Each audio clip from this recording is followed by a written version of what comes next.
and we deliver. He's here. Martin Ayisi, CEO of the Minerals Commission, is our guest this morning. And we're talking, of course, about the role of the Minerals Commission. This is the first of many conversations we'll be having with Mr. Ayisi, because there is a commitment by the Commission to educate the public on all the aspects of mining as they relate to us. This is part of what they are doing to fight galamsey, because there are opportunities in mining that the public need to be made aware of so they can properly take advantage of them. Mr. Ayisi will be spending time with us over the coming weeks to educate us on that. Today is the first of these appearances. And of course, today we are going straight to the meat of the issues on your mind. So, Mr. Ayisi, good morning. Thank you so much for making the time to be here. Very excited to have Mr. Ayisi. More from him in a moment. But first, we know that life is go, go, go, and that it's hard to make time for the things that really count. So ABSA is not going to let banking get in the way. No, that's why with their digital channels, you can bank when, where, and how you want. So you can focus on what and who is important to you. Banking has never been easier. Transfer funds into your savings account, pay your old school union dues and your DSTV subscription, and so much more with a click on your phone. Get things done simply with ABSA's digital channels. That's Africanacity. That's ABSA. Terms and conditions apply. Go to absa.com.gh for further details. So I have a question for you. What is exciting, delicious, creamy, and rich with vitamins, minerals, and has the goodness of cocoa all at the same time? I'm sure you can guess what it is. It's the brand new niche chocolate drink made with Ghana's finest wholesome cocoa. Niche chocolate is full of delicious goodness. Niche chocolate drink comes in 250 ml bottle, 180 ml tetra pack, so that you can enjoy it big or small. I like it big. And it's great for all members of the family. Visit a shop near you to get yours, and I know that you would love it. Niche Taste of Ghana, available nationwide in malls, Melcom, ShopRite, Petromats. For wholesale, contact 0244 824216 or 0244 371818. All right, then, let's get straight to it. Our guest, Mr. Martin Ayisi, Chief Executive Officer of the Minerals Commission. Okay, in recent weeks, obviously, all conversations have been around the Frimpong Boating report. And the Minerals Commission gets mentioned in the report a number of times. We're very happy you're here so that we can get your response to some of the issues that were raised about the commission in the report before we even go into all the numerous other issues we want to discuss. So a number of things were mentioned. Let me just quickly go through them.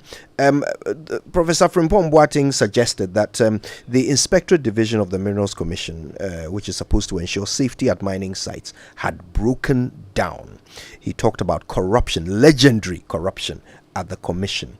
He talked about how there was no workable pattern for the application and issuance of mining permits. So people could end up waiting years to get these permits.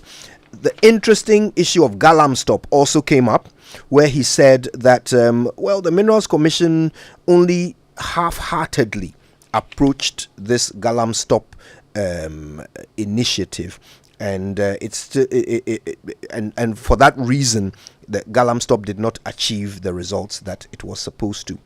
And then there were some specifics. There was a mention of a board member, Mr. Joseph Albert Kwam, former MP for Mansong Kwanta, who apparently, as a board member, used his position, according to Professor Frimpong Boating, to acquire several dozens of large-scale concessions in his district under the pretext of community mining, but then did other things with it, including selling them to party members and so forth for a certain amount, 200,000 Ghana cedis per concession. This is all alleged by Professor Frimpong Boating.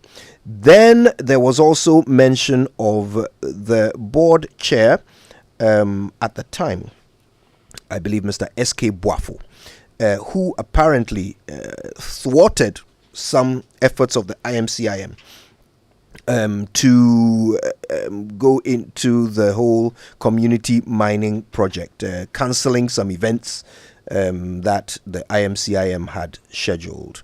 So these are the main mentions of the Minerals Commission, very specific things that he says were wrong. Maybe we can start from the top. The suggestion that there was some weakness in your ability to provide the proper regulatory service, saying that your inspectorate division had broken down. Is that the case? Kojo, thank you. And we still thank you. And I think it's good you are giving us this opportunity to respond to some of the issues. And I'm sure, and I knew that you start with this before even we'll spend a lot of time to discuss actually mining. I'm happy you said we are here for a long haul. Yeah. And then we'll spend maybe between now and the end of the year, to discuss mining in general. Maybe we might start with small scale. So, and then thank you to our listeners too for this opportunity. I've responded to some of the issues raised at some other media or stations. But let me start this way. Yes, and I like the way you itemized or listed the items, and I'll deal with them as we go along, and then I'll link them to the situation now, and then our mandate. Let me start by saying that the role of the commission is to regulate and manage the mining sector in Ghana. Broadly, we'll talk about that later on. We are a creature of the Constitution. There's a provision in the Constitution which says that when it comes to managing natural resources, it should be done by commissions. So that's like a Forestry Commission, Water Resources Commission, Energy Commission, Petroleum Commission, Forestry, and then also mining. Minerals Commission, PNDC Law 154, that was 1986. And then it was repealed in 1993 at 450. So we've been around for 37 years now. Yes, so that is it by way of how we started. We have a board chair, and then a 9-member board.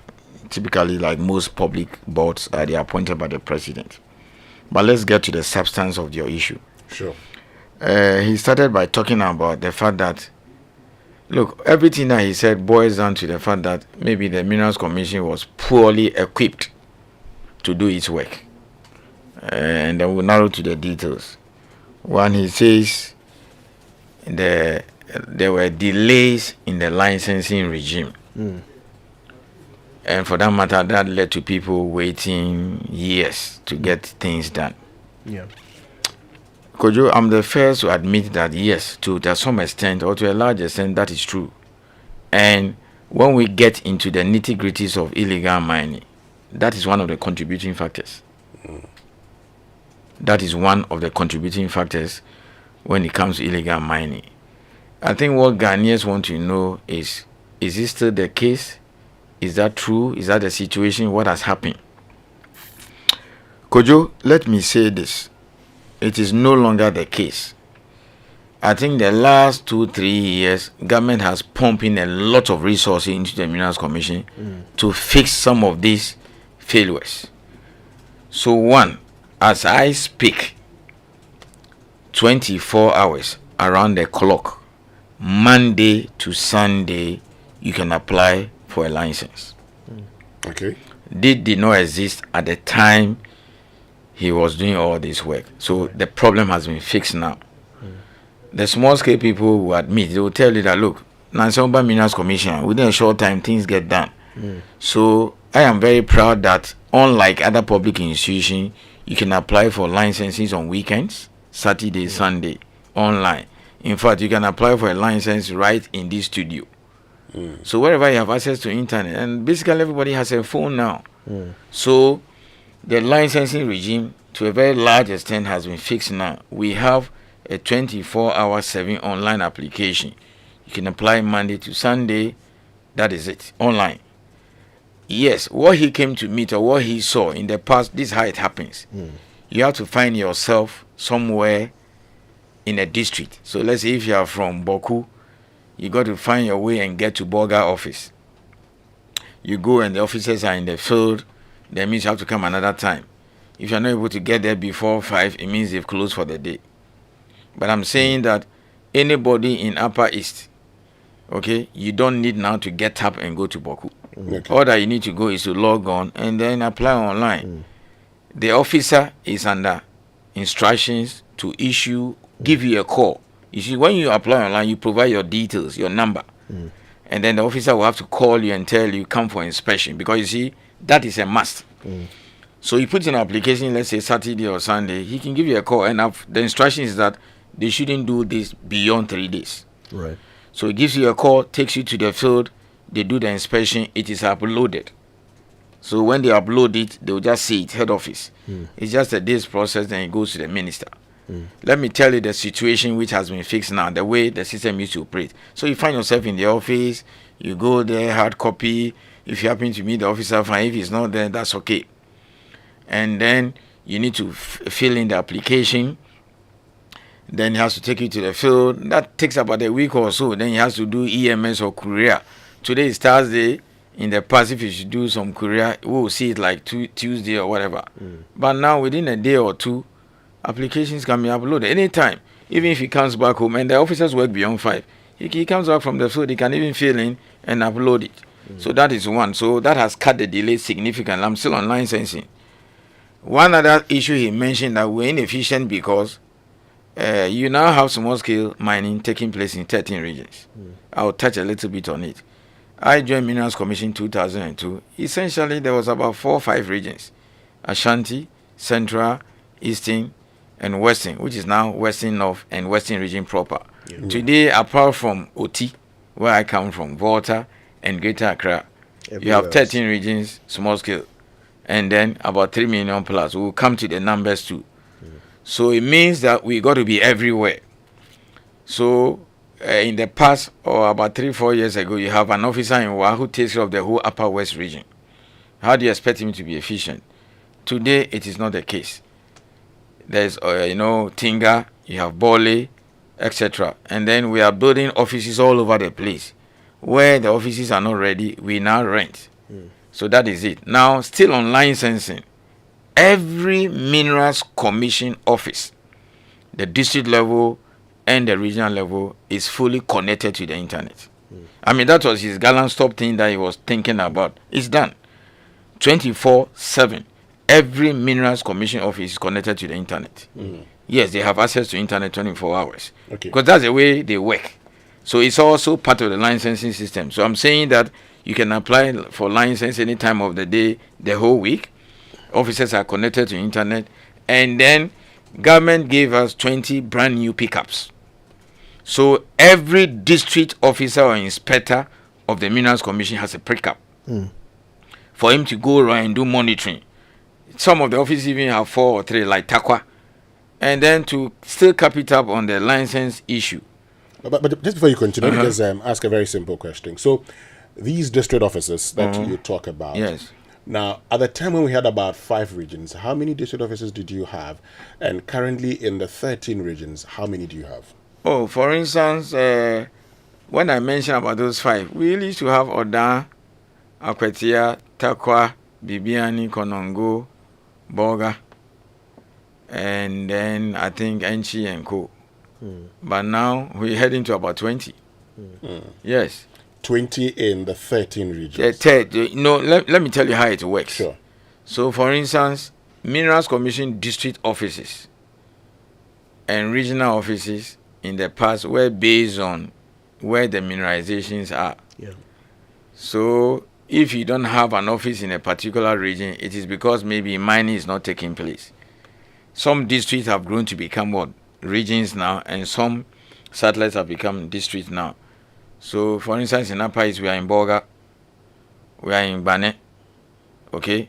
If you go to Wa, Tinga, Bole, and then Wa, in the past, Wa guy will take care of the whole of Upper East. So we are creating more offices, we are building new regional offices. We used to have about 4 or 5 regions. Now, almost all the regions, we are there now. Yeah, and these district offices, of the commission. Now, your law is very categorical that these officers have a lot to do. They would compile the register, and they would also supervise and monitor the operations and activities. Are they able to do that? Yes, they are able to do that because now we have more men. Within the last 2 years, we've hired 30 inspectors. 30 of them. Mainly folks who have worked in the mine and they've joined us now. A lot of people leave the mine and join us. And also we took many of these guys who were trained in what do you call it, UMAT and Co. When I say inspector, it's basically a professional person who has been trained to do monitoring. Now, there are various facets of mining. So you have those who have read mining, you have the chemical engineer, you have the electrical engineer, you have the metallurgists, and all those guys. Collectively, we call them inspectors. So now we have the men. Let me put this. Now we are very well resourced. Practically almost all the tools, the equipment, the men, and the vehicles that we need to be able to go around. I mean, if you now have a situation where you have one officer and one vehicle to man a whole region, and 2-3 years on, you now have about 4 or 5 vehicles. You know, progress. he's well equipped, etc. Then so things have improved. You mentioned that you've now automated the systems in your various offices, 24 hours. which essentially is what Galamstop was supposed to be. Let me ask about that. Was that quite an expensive endeavor, you know, to...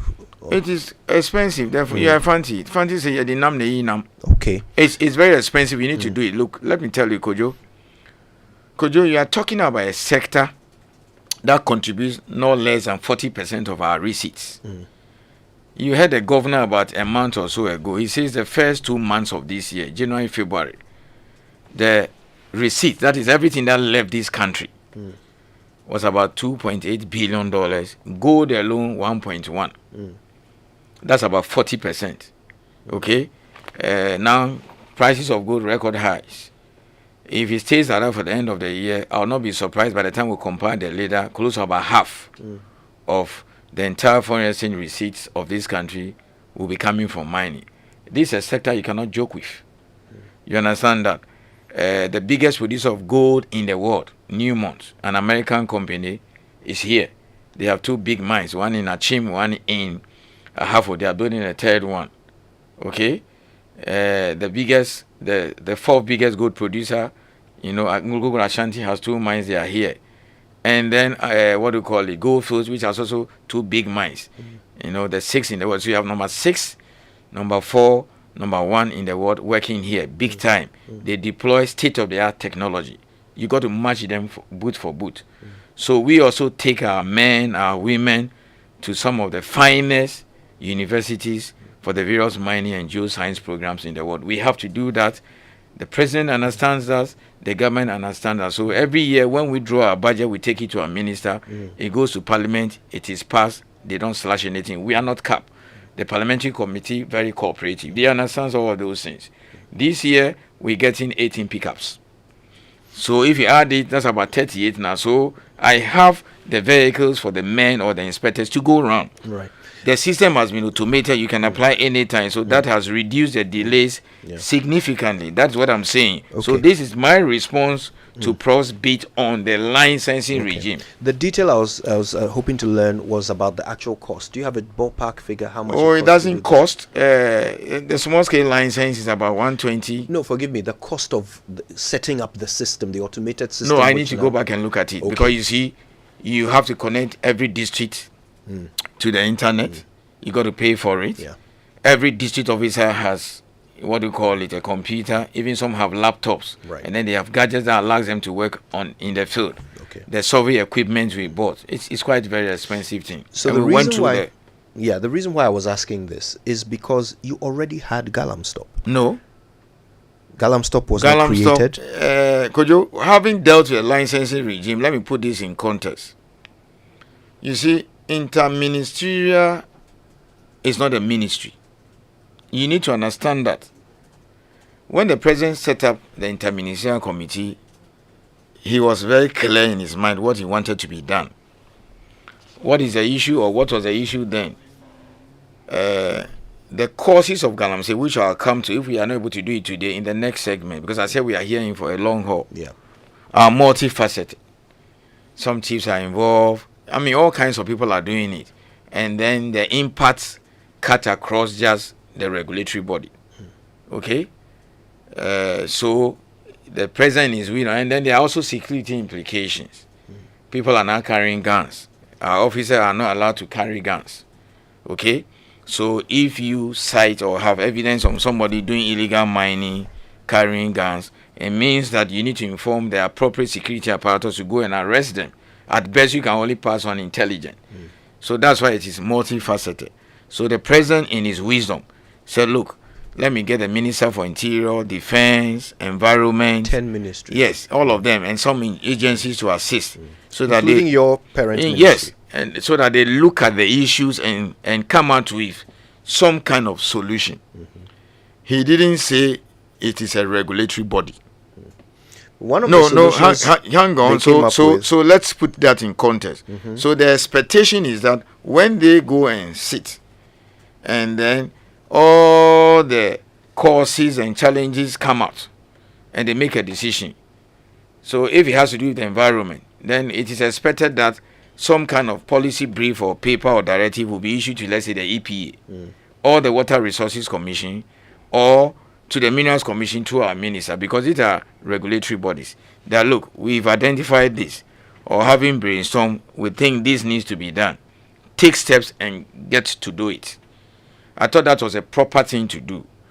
But I think at a point in time, I mean, if you even read the what do you call it, if you step back prior to this report, there were even a whole lot of issues with interministerial.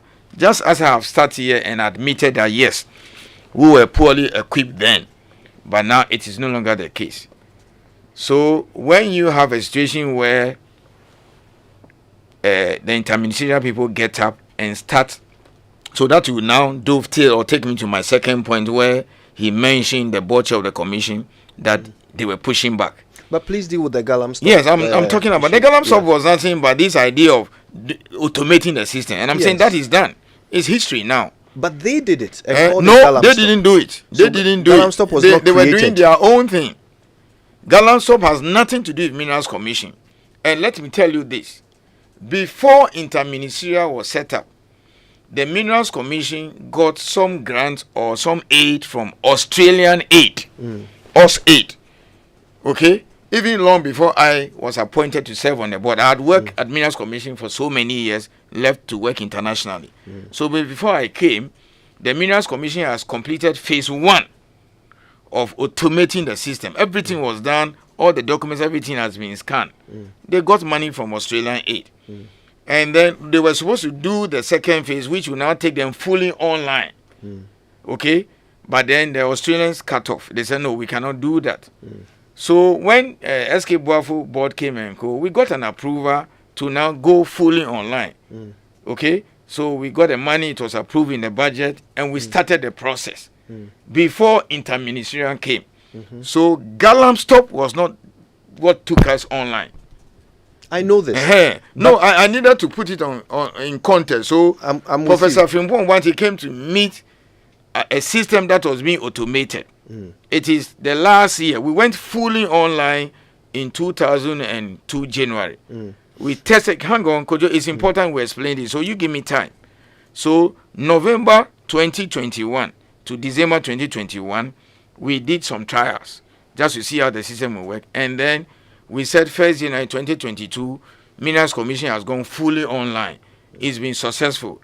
There are a few challenges we are upgrading to see how we can connect EP and others into the system.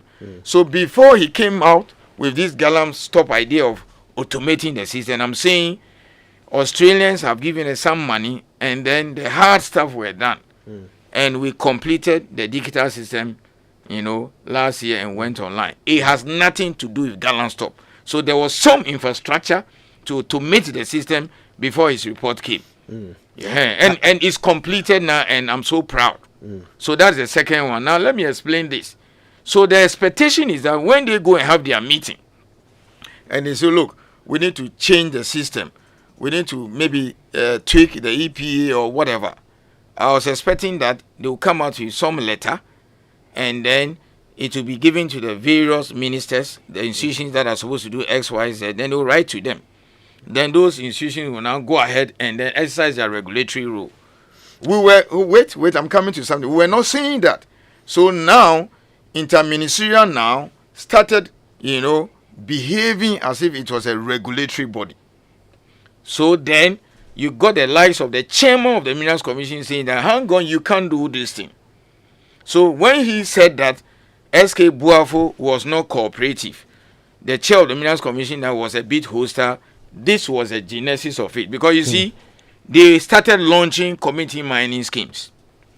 Interministerial didn't have the power to launch community mining. What the appropriate thing they should have done was that we've come out with a government policy of community mining, which we are now doing beautifully. It's something we'll discuss later in the next segment. They were supposed to then write to the minister and say that, please, Minerals Commission, take the appropriate steps and then action this. I want us to go wait, and I'll tell step. You. It's you give me time and let me explain. Then I'll pause. So then that's what we're expecting. We were pushing back. It was later on that they now wrote and sent us some maps and say, oh, the following areas have been identified. Take it and then go ahead with appropriate licensing. But initially, that's what they were doing. So, for instance, the very place that the scheme was launched belongs to a large-scale company called Golden Star. We were told to attend the ceremony midnight before. And then the place was launched. Golden Star protested to us. In fact, practically almost all the large mining companies wrote to us and said, our lands are being taken. So we drew the attention that, look, you can't do it that way. If you have identified some place that you think that it should be given to a small-scale miners to do community mining, the best thing was that we get the coordinates, we run it to our system. Where it is free, we go ahead. Where it is not free, we have a discussion with the mining companies. All these things were not being done. We're getting a lot of protests from the mining companies. Yeah. So then the board chairman said, you can't do that. So if how things are going to work, we cannot work with you. Okay. Today, Kojo, let me wrap up on this. Today, about 80% of the areas we are giving out properly under the community mining scheme are areas that were voluntarily given to us by a large company. You understand? Because if you go and launch a community mining site, it has to be anchored in law.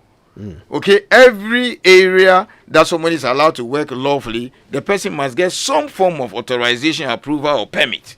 Interministerial had no power to do that. Right. You have to defer to the appropriate regulatory body. So if you don't do that, you expect a pushback. So that is why he put in a report that he was facing a lot of hostility from the chair of the Minerals Commission. Okay. The man was only standing his ground. He was saying, look, you got to work with us. Right. Not to take our powers. I want us to go back to the galamsey issue because that's where I was seeking the clarification. Because let's be fair, your parent ministry, the Ministry of Lands and Natural Resources, is part of the IMCIM. Yes. So anything that is being done there, your parent ministry is part of it. If I may just ask the question. Okay. So when galamsey was created by the IMCIM, it was a creation partly of your own parent ministry. What was the reason why the Minerals Commission did not adopt galamsey, since it was what you were working towards anyway? Why did you not adopt it? Was there a reason why galamsey was not taken up by the Minerals Commission? Two things. The entire galamsey idea was to automate the system. Yes. And I'm saying before even Interministerial was set up, some automation has been done. We got Australia aid. So there was something that was in process. You see, a lot of things they were not doing it in consultation with us. But your ministry was there. Wait. The minister was supposed to be part of it. But it's unfortunate you left out that report. He said that the then minister and the chairman of the Minerals Commission were not cooperating.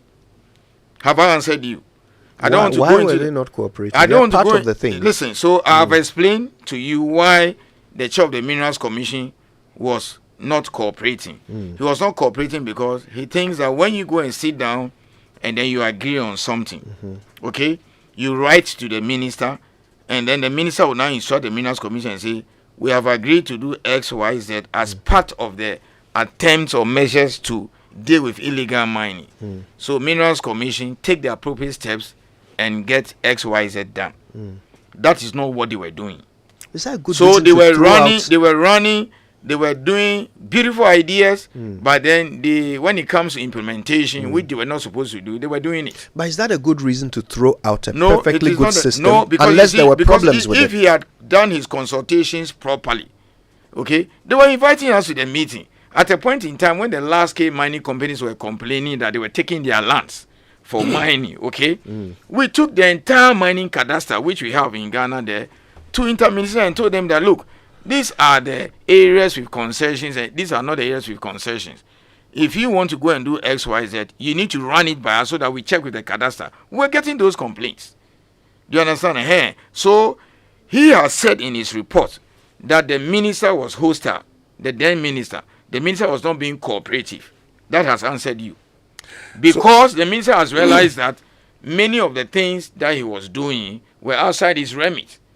If you go and sit down and take a decision and say, we got to introduce community mining to allow persons in the community to do it, it means that he should have now written to the Minister for Lands and Natural Resources and say that pursuant to our decision at Interministerial, where you are also present, the following has been agreed. Please, we are informing you. And then the minister will now write to Minerals Commission and say, this is something you have agreed on.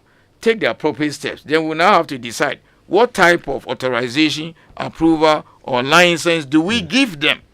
How do we monitor them? But you don't go and launch a community mining site which is not anchored on any law, no document, no. What were you giving them? Small scale license.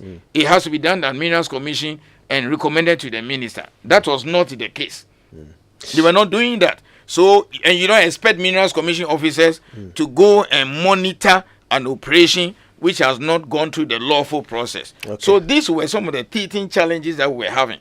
And he was not appreciating this thing. Right. So he stated categorically that he faced a lot of hostility from the minister and Minerals Commission. Our guest this morning is Martin Ayisi, Chief Executive Officer of the Minerals Commission. We're already learning quite a lot about what was happening behind the scenes of the Interministerial Committee on Illegal Mining. Why Professor Frimpong Boateng described their relationship as so contentious. We're learning all the details. When we come back, we'll learn some more. We will look at the actual remit of the Interministerial Committee and see whether it conflicted with the work of the Minerals Commission. If solutions were provided by this committee, was it impossible for the Minerals Commission to work with them? Why was it impossible for the commission to work with them? More to be revealed when we come back. Stay with us. Give me the drums. Give me the bass. Now, hit it! Celebration! GH Music's biggest night is here. Happening live Saturday, 6th May at the Grand Arena. A night of glitz and glamour. Show-stopping performances, plus all the drama that comes out with Who Wins What. Performing live, Sarkodie, Black Sherif, Jackie, PSA Esther, Medical, Last Minute, Episode, Oforian Ponsa, Kim Promise. Limited tickets are out for 500 Ghana cedis and 700 Ghana cedis VIP on star 713 star 33 star 24 hash. And also at Nalam Stores, Accra Mall and Charterhouse. For VVIP, call 050-1288-520. The 24th VGMAs is powered by Charterhouse and sponsored by TV3, KPMG, Yango, our media partners, and Vodafone. Our music lives. Bet365 is now officially available in Ghana. When you place a pre-match multi-bet on football, you go get bonus up to 70% to your winnings if your bet is successful. You can choose from markets like full-time results and both teams to score, from selected competitions including the Premier League, Champions League, and much more. Get this great offer when you visit the official site at bet365.com.gh. Over 18s only. Terms and conditions apply. Please gamble responsibly. You need to ask yourself, where do you want to go? No matter who you are, trust yourself. Doing big. Break the rules, not the laws. Keep pushing. Everything is possible. Trust yourself. Life is about confidence. Africa, it's your time. Son, live with confidence.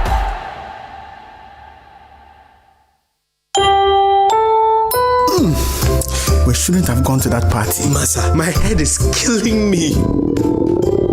Is that your stomach? Yes. What did you eat? I don't know. Get rid of your gastric problems with number 10 liver salt. Number 10 gives you quick, effective relief from nausea, indigestion, heartburns, hangovers, and hyperacidity. And with different fruity flavors such as orange and lemon, it's a pretty tasty way to end an uncomfortable situation. Number 10 liver salt from Ernest Chemist, because everyone needs a chemist. This advert has been vetted and approved by FDA.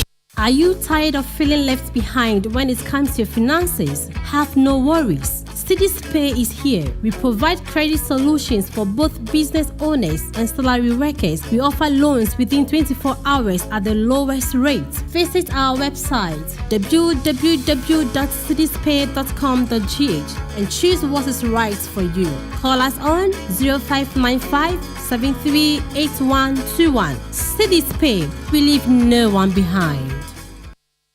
coffee in your cup, and joy on the set, the Super Morning Show is always the best bet on Joy 99.7 FM.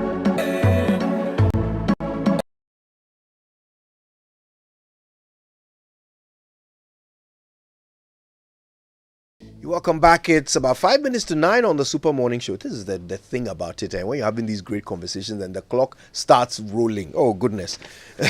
But we are going to try and squeeze as much more as we can out of our guest, Chief Executive Officer of the Minerals Commission, Martin Ayisi. So much has already been revealed and will be revealing more.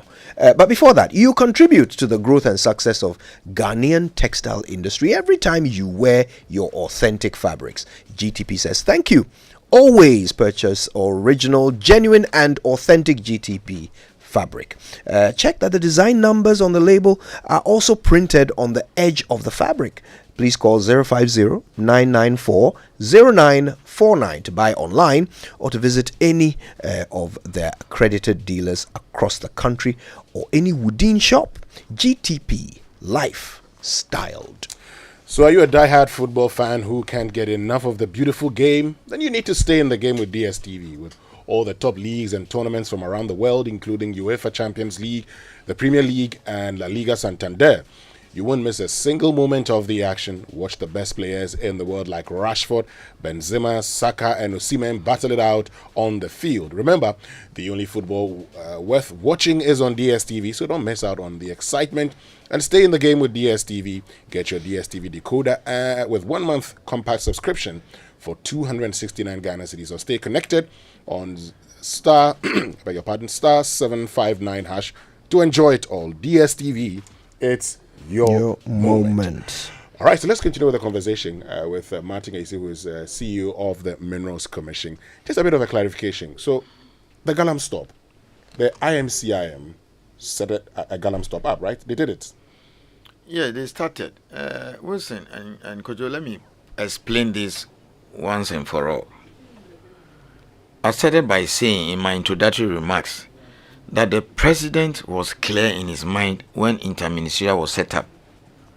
Why upsurge in galamsey, and then the reports he gets and the briefings he gets shows that, look, the thing is hydra-headed, multifaceted. All kinds of things are involved. So it's just beyond MINCOM and the ministry responsible to regulate mining or manage mineral resources. So he brought together, Water Resources Commission, because it's all about water. The minister then, Asuma Cheremi, now illegal miners are well armed, so the interior was there, defense, they were all there. The whole idea is to see, look, how do we deal with this illegal mining thing? This canker called illegal mining that is basically swallowing up this country. Yeah. Let's put that in context. Sure. So their remit was clear. Come out with how to deal and resolve illegal mining. Mm-hmm. So that's one. Two, but remember that at all material times, there are institutions that have been set up by law. So let me just run by you the mandates of the IMCI. We'll get to the Galam talking, but it says strengthen the existing stakeholder agencies that are related to artisanal and small-scale mining sector. That's Minerals Commission, Environmental Protection Agency, Water Resources Commission, and Forestry Commission. You agree with that? Yes, I agree with that. Ensure that these agencies enforce the existing laws that are related to artisanal and small-scale mining sector. That's true? Yes. Set up ad hoc district mining committees whose functions are to coordinate the various activities of the ministries that constitute the IMCIM. Mm-hmm. You agree with that too? Mm-hmm. Okay. Not that I agree with that. These were the things that they were supposed to do. Okay. So let me move on. Vet and verify legally registered artisanal and small-scale mining companies, and to regularize any discrepancies where possible. Sanitize and regularize small-scale mining activities in the various mining districts to ensure that miners work within the legal framework, train artisanal and small-scale miners in sustainable mining and mineral processing practices, and reclaim degraded land and restore impacted water bodies, and coordinate activities related to alternative livelihoods for the youth, especially illegal miners in the various mining. Winston and Kojo, I am so glad you read the mandate of the interministerial body. Yes. Nowhere did the president say issue licenses. I'm coming. So you see, we consistently were drawing the attention to the fact that yes, we were supposed to do all these things. And remember, it's a ministerial body. It didn't say issue license. It said take steps to strengthen the various regulatory bodies. But did they issue licenses? No, wait. When you go and launch committee man, what are you doing? Are they not launch under what law? Are they not vetting and verifying? Kojo, we'll come to that. You are see, they not sanitizing and regularizing small-scale mining? Is that not what they are doing? The repository of mining data in Ghana here is a Minerals Commission. Everything that you need to know about mining, who owns what, the information, beneficial ownership, who is doing what, is with the Minerals Commission. So when interministerial was set up, they requested for all these and we gave it to them. Do you understand that? So they verify, check some of all these things, and then they make sure that, look, the licenses are going to people or the right people. Now, if you are told that take steps, among others, to strengthen the regulatory body, EPA, Water Resources and Co. Minerals Commission and all those things. And some of the things you saw is that they are not properly what do you call it, equipped and co. We're supposed to make sure that we get the cars. We put men on the ground. We hire, we procure equipment to do their work. If you say, make sure that people are issued with license and all those, and you make that decision, that information is supposed to be passed on to the Minerals Commission through our minister. You understand that? And then we go through the whole process and we do it. You don't set up galamsey at your secretariat. If you want to strengthen Minerals Commission,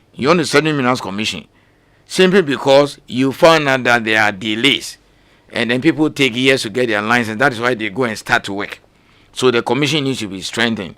We need to automate the system, hence galamsey. What do? The infrastructure has to be set up at the Minerals Commission. So because interministerial is not a regulatory body. Okay? So yes. The reason why you cars, for example, a lot of vehicles were bought. We have never seen them up to today. Drones were purchased. We've never seen them. So hold on a second. So you're admitting that while galamsey was set up, it was not set up within the institution that should have it, but it was set up by the IMCIM at its secretariat, hence making it difficult for you to fully sign on to it. Kojo and Wilson, let me explain this properly. There is a regulatory body. That's not in doubt. Wait, for mining, Minerals Commission. There's a regulatory body for environmental matters, EPA. You understand that? There was no coordination between the Minerals Commission and interministerial because of the way they went about it. Because the way they went about their processes.